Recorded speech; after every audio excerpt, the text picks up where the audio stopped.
Hi, I'm Dr. Doyle. I'm an anesthesiologist, and for nearly the past decade, I helped run DC's largest ketamine infusion program. I started my own company with my co-founder, Dr. Burns.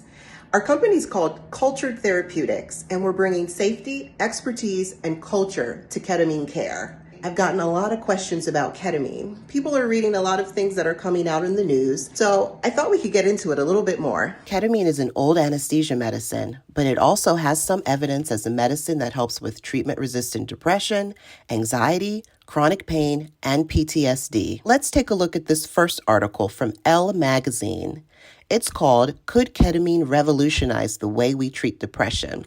The author thinks so because they used ketamine and they say it saved their life. The author received an IV infusion, which is an intravenous infusion, meaning that ketamine was injected into the vein in a liquid form in a medical setting.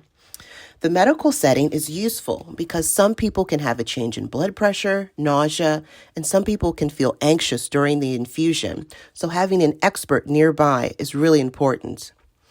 Ketamine can also be taken as a pill or lozenge. Recently, there's been huge companies that have formed, and they're prescribing a lot of the pill form of ketamine for at-home use. Which brings us to our next article in the New York Times. It highlights that during the early days of COVID, the government relaxed the rules for prescribing controlled medications. That raises a lot of concerns that patients are not getting the guidance they need, and that might make the medication experience less effective and less safe.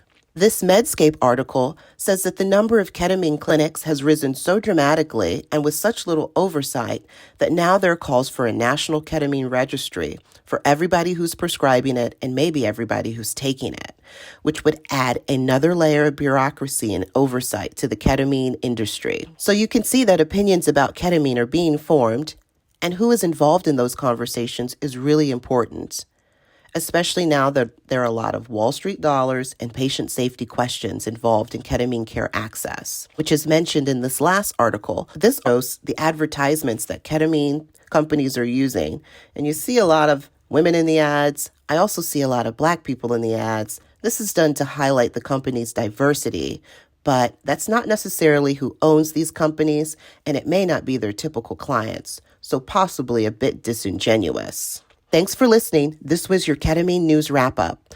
Again, I'm Dr. Doyle, and if you're in the D.C., Maryland area and need ketamine therapy, check out Cultured Therapeutics. We're double and triple board-certified physicians, and we're focused on inclusive culture, expertise, and safety.